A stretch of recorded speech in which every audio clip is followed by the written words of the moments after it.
Mr. Al-Abid, the Washington Post says Trump's plan to deploy an international force in Gaza remains stalled despite a UN vote. Now, what does this delay tell us about the real priorities of Washington at this stage?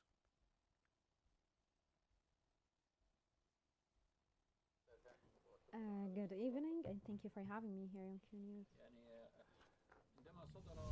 When President Donald Trump's plan was proposed about the international forces, the plan was not very clear and was detailed, and they didn't mention what the duties of these international forces are. But when the UNSC resolution was issued, the number 2803, this actually contradicts this resolution here contradicts with what the Palestinians want and what the mediators and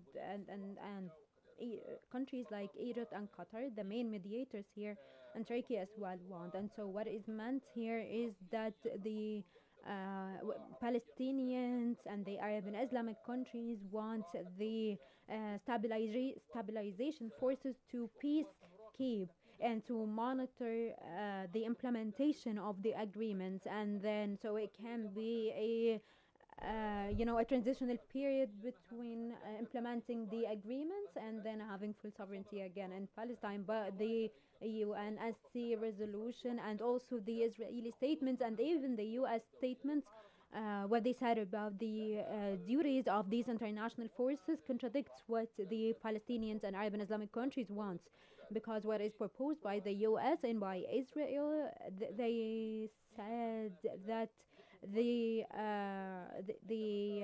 international forces will actually substitute the Israeli occupation forces. They will also disarm the Palestinian factions.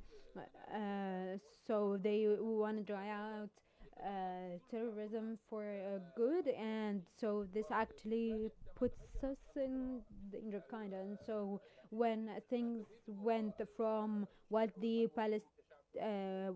Palestinians want and what the Palestinian resistant factions want also, and even from the Arab countries, and then when this went from what they want to what the US want, and this is why the peace plan is being stalled now. And so yes, we have welcomed the ceasefire, even though the Israeli occupation forces haven't actually committed to that. And also we have also welcomed President Donald Trump's peace plan, but we want this plan to be an actual peace plan, not something to substitute what the Israeli occupation forces are doing in the strip. Because if things stay this way, and especially from the US administration, then this plan has no way of working or letting us move to the next phase.